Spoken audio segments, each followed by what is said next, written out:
दोस्तों कैसे हो आप सभी लोग। और आज की हम इस वाली वीडियो में देखने वाले हैं सूक्ष्म मापी यंत्र के जो टॉप 50 मोस्ट इम्पोर्टेंट क्वेश्चन हैं उनको हम देखने वाले हैं। तो सबसे पहले हमारा पहला क्वेश्चन है, मैट्रिक आउटसाइड माइक्रोमीटर का अल्पतमांक लिस्ट काउंट क्या है। तो इसका करेक्ट आंसर हो जाएगा option number B, 0.01 mm metric outside micrometer का अल्पतमांक होता है। नेक्स्ट क्वेश्चन है हमारा प्रश्न नंबर 2, वर्नियर कैलिपर का सिद्धांत किस पर कार्य करता है। तो इसका करेक्ट आंसर हो जाएगा हमारा दो स्केलों के अंतर पर कार्य करता है। नेक्स्ट है हमारा तीसरा क्वेश्चन,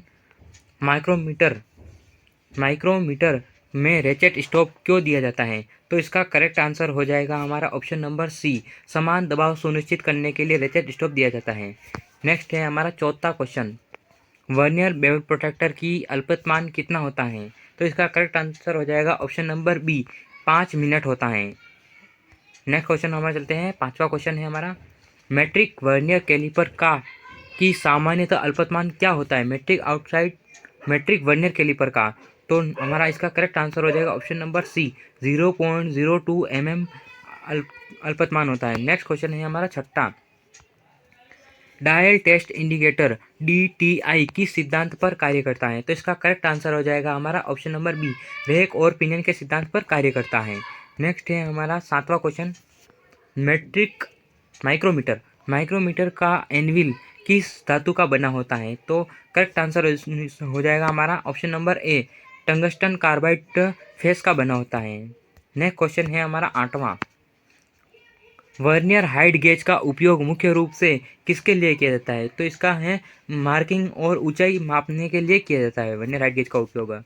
प्रश्न नंबर 9, माइक्रोमीटर के थिम्बल के एक चक्कर में स्पिंडल कितनी दूरी तय करता है। तो इसका करेक्ट आंसर हो जाएगा हमारा ऑप्शन नंबर बी, 0.5 mm ज्ञात करता है। नेक्स्ट है हमारा प्रश्न नंबर 10वां, वर्नियर स्केल के 50 भाग मेन स्केल के कितने भागों के बराबर होता है। तो इसका करेक्ट आंसर हो जाएगा ऑप्शन नंबर ए, 49 भाग के बराबर होता है। हमारा 11वां क्वेश्चन है, याद रखिएगा ये क्वेश्चन आपको निमी की PDF में नहीं मिलेंगे, तो इसे आप एक बार इसे नोट कर लीजिएगा अपनी कॉपी में। साइन बार का उपयोग क्या मापने के लिए किया जाता है। तो इसका करेक्ट आंसर हो जाएगा ऑप्शन नंबर ए, कोणीय सटीकता और टेपर ज्ञात करने के लिए किया जाता है। प्रश्न नंबर हमारा 12वां, दो मिलने वाले भागों में मेल्टिंग पार्ट्स के बीच गैप ज्ञात करने के लिए हम फिलर गेज का उपयोग करेंगे, और करेक्ट आंसर है ऑप्शन नंबर सी हमारा। प्रश्न नंबर 13वां, वर्नियर हाइट गेज में कौन सा स्क्राइबर इस्तेमाल होता है। तो इसका आंसर हो जाएगा हमारा bent scriber, option number sorry दोस्तों, ऑफसेट स्क्राइबर का उपयोग किया जाता है, बी क्वेश्चन आंसर है इसका। 14वां क्वेश्चन है हमारा, स्लीव गेज को आपस में जोड़ने की क्रिया क्या कहते हैं। तो स्लीव गेज को आपस में जोड़ने की क्या रिंगिंग कहते हैं। नेक्स्ट है हमारा 15वां क्वेश्चन,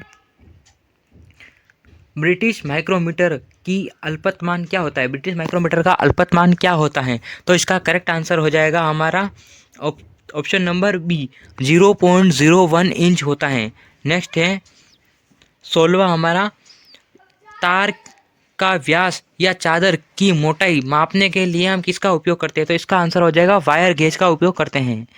नेक्स्ट है हमारा 17वां क्वेश्चन, किसी सुराख की गहराई मापने के लिए सबसे सटीक यंत्र कौन सा है। तो किसी सुराख की गहराई मापने के लिए हम डेप्थ माइक्रोमीटर का उपयोग करेंगे, आंसर नंबर सी हो जाएगा हमारा करेक्ट आंसर। नेक्स्ट है हमारा 18वां क्वेश्चन, माइक्रोमीटर के स्पिंडल पर कटी थ्रेड की पिच क्या होती है। तो इसका करेक्ट आंसर हो जाएगा ऑप्शन नंबर बी, 0.5 mm इसकी पिच होती है। नेक्स्ट है हमारा 19वां क्वेश्चन, टेलीस्कोपिंग गेज का उपयोग क्या मापने के लिए किया जाता है। तो इसका करेक्ट आंसर हो जाएगा हमारा ऑप्शन नंबर बी, बड़े सुराखों का आंतरिक व्यास ज्ञात करने के लिए इसका उपयोग होता है। नेक्स्ट है हमारा 20वां क्वेश्चन, 0.25 mm वाले माइक्रोमीटर की शून्य रीडिंग क्या होगी। तो इसका करेक्ट आंसर हो जाएगा 0.00 mm होती है, करेक्ट आंसर बी। नेक्स्ट है 21वां, माइक्रोमीटर का फ्रेम किस धातु का होता है ताकि तापमान का प्रभाव कम हो। तो इसका आंसर हो जाएगा हमारा ड्रॉप फोर्ज स्टील या इनवायर स्टील का बना होता है।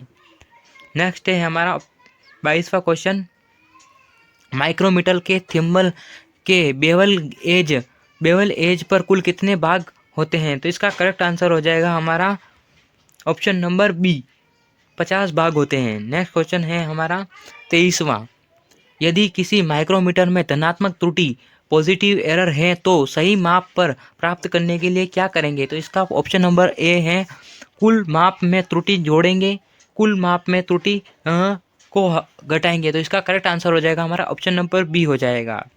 नेक्स्ट है हमारा 24वां, वर्नियर हाइट गेज का साइज किसके द्वारा निर्धारित किया जाता है? वर्नियर हाइट गेज का साइज बीम की ऊंचाई से ज्ञात किया जाता है। इसका करेक्ट आंसर हो जाएगा ऑप्शन नंबर बी हमारा। नेक्स्ट है 25वां प्रश्न, वर्नियर कैलिपर की डेप्थ बार सीधे तौर पर किससे जुड़ी होती है? तो इसकी करेक्ट आंसर, इसका आंसर हो जाएगा option number B, movable jaw से जुड़ी होती हैं। नेक्स्ट है 26वां क्वेश्चन, कॉम्बिनेशन सेट के किस भाग का उपयोग किसी बेलनाकार सर्किल जॉब का केंद्र खोजने के लिए किया जाता है? इसका आंसर हो जाएगा हमारा बेलनाकार, यानी इसका आंसर हो जाएगा हमारा option number B, centre head का उपयोग करेंगे हम, गोल वृत्त सर्किल का। प्रश्न नंबर हमारा 27वां है, एक 25 से 50 रेंज वाले मेट्रिक माइक्रोमीटर आउटसाइड माइक्रोमीटर की जीरो रीडिंग क्या होगी? तो इसका करेक्ट आंसर हो जाएगा हमारा ऑप्शन नंबर बी, 25 की जीरो रीडिंग होगी। नेक्स्ट है हमारा 28वां क्वेश्चन, साइन बार की लंबाई किसके बीच की दूरी से मापी जाती है? तो इसका करेक्ट आंसर हो जाएगा ऑप्शन नंबर बी, हमारा आंसर रोलर से केंद्रों के बीच से ज्ञात की जाती है। नेक्स्ट है हमारा 29वां क्वेश्चन, ड्रिल के कटिंग एंगल 118 के चेक करने के लिए 118 डिग्री को चेक करने के लिए उपयोग किया जाता है ड्रिल के कटिंग एंगल को, तो ड्रिल गेज का उपयोग करेंगे।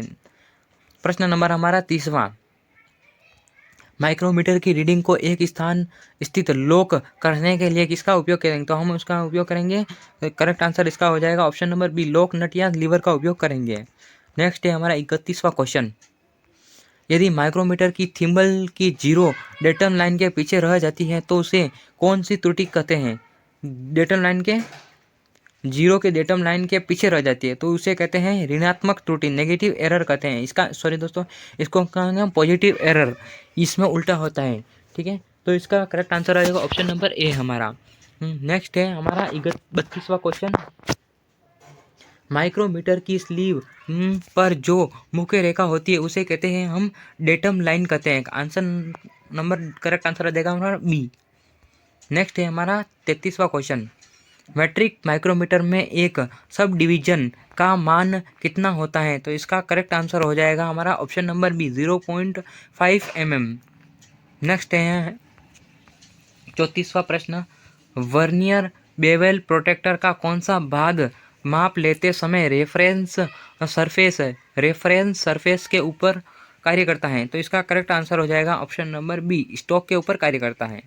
नेक्स्ट है हमारा 35वां प्रश्न, वर्नियर कैलिपर का आविष्कार किस देश में वैज्ञानिकों ने किया था? इसका करेक्ट आंसर हो जाएगा हमारे फ्रांस के देशों में हुआ था, बी नंबर। तो कैसी लग रही है वीडियो? आपकी अच्छी लग रही है तो वीडियो को लाइक कमेंट शेयर सब्सक्राइब भी कर देना और हमारी इस सीरीज़ को फॉलो कर देना। आज हमारा 7th डे है, तो ये हमारा क्वेश्चन नंबर 36वां है, किसी लंबी शाफ्ट की गोलाई और समानता चेक करने के लिए सबसे उपयुक्त यंत्र है? तो इसका करेक्ट आंसर हो जाएगा हमारा बी, डायल टेस्ट इंडिकेटर का उपयोग होता है। और ये याद रखिएगा, ये आपको निमी की पीडीएफ में नहीं मिलेंगे। ये सारे इंपॉर्टेंट क्वेश्चन है जो परीक्षा में बार बार पूछे जा रहे हैं। तो ऑप्शन नंबर प्रश्न नंबर हमारा है 37वां, स्लीव गेज को जंग से बचाने और साफ करने के लिए किसका उपयोग किया जाता है? तो स्लीव गेज, तो इसका करेक्ट आंसर हो जाएगा हमारा सी, कार्बन डेटोक्लोराइड का उपयोग होता है। नेक्स्ट है हमारा 38वां प्रश्न, छोटे छिद्रों स्मॉल होल की माप लेने के लिए किस गेज का उपयोग किया जाता है? तो इसका करेक्ट आंसर हो जाएगा हमारा option number B, small hole gauge का उपयोग किया जाता है। नेक्स्ट है हमारा यूनिवर्सल बेवल प्रोटेक्टर की डायल स्केल की रेंज कितनी होती है?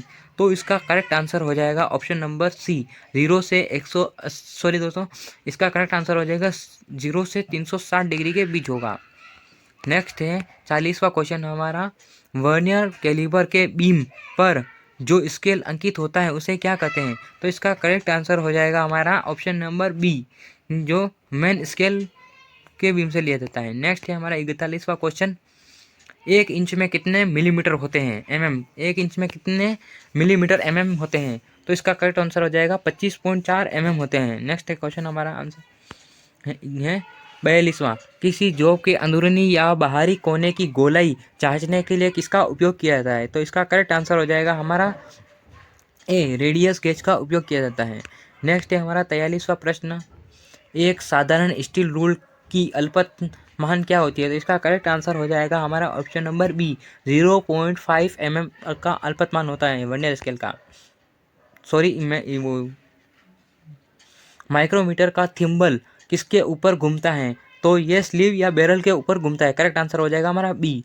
नेक्स्ट क्वेश्चन है हमारा 45वां, क्या मैट्रिक वर्नियर कैलिपर द्वारा 0.01 की शुद्धता में माप लिया जा सकता है? तो इसका करेक्ट आंसर हो जाएगा नहीं, केवल 0.02 तक ही इसका लिया जा सकता है माप। प्रश्न नंबर हमारा 46वां, कोण मापने की इकाई में 1 डिग्री में कितने मिनट होते हैं? तो इसका करेक्ट आंसर हो जाएगा ऑप्शन नंबर बी, 60 मिनट होते हैं 1 डिग्री में। नेक्स्ट है हमारा 47वां क्वेश्चन, जॉनसन गेज के नाम से किसे जाना जाता है? तो इसका करेक्ट आंसर हो जाएगा हमारा option number B, sleeve gauge को जॉनसन गेज के नाम से भी जाना जाता है। प्रश्न नंबर है हमारा 48वां, वर्नियर हाइट गेज का उपयोग करते समय उसे किस पर रखा जाना चाहिए वर्नियर हाइट गेज का? तो करेक्ट आंसर हो जाएगा हमारा option number C, surface plate पर रखना चाहिए। नेक्स्ट क्वेश्चन है हमारा 49वां क्वेश्चन है हमारा, माइक्रोमीटर के थिम्बल माइक्रोमीटर के स्लीव पर किस प्रकार के थ्रेड्स कटी होती है? तो वी थ्रेड कटी होती है। करेक्ट आंसर हमारा ऑप्शन नंबर सी हो जाएगा। और लास्टवा 50वां क्वेश्चन है हमारा, माप लेते समय वर्नियर कैलिपर की रीडिंग को पैरेलल एरर से बचाने के लिए इसे बिल्कुल 90 डिग्री पर देखा जाना चाहिए। तो यह हो गए हैं आज के हमारे टॉप 50 क्वेश्चन। को कैसे लगी आपको ये वीडियो? और अच्छी लगे तो वीडियो को लाइक, कमेंट, शेयर, सब्सक्राइब कर देना। और अगर आपको ये पीडीएफ चाहिए जो मैंने बनाई है, तो ये जो परीक्षा में पूछे जा रहे हैं और ये निमी की पीडीएफ में नहीं है, तो अगर आपको ये चाहिए तो नीचे कमेंट बॉक्स में कमेंट कर दीजिएगा, मैं आपको दे दूँगा। हमारे टेलीग्राम चैनल से जुड़ जाइएगा। तो वीडियो अच्छी लगी तो लाइक, कमेंट, शेयर, सब्सक्राइब कर देना। और तब तक के लिए जय हिंद, जय भारत।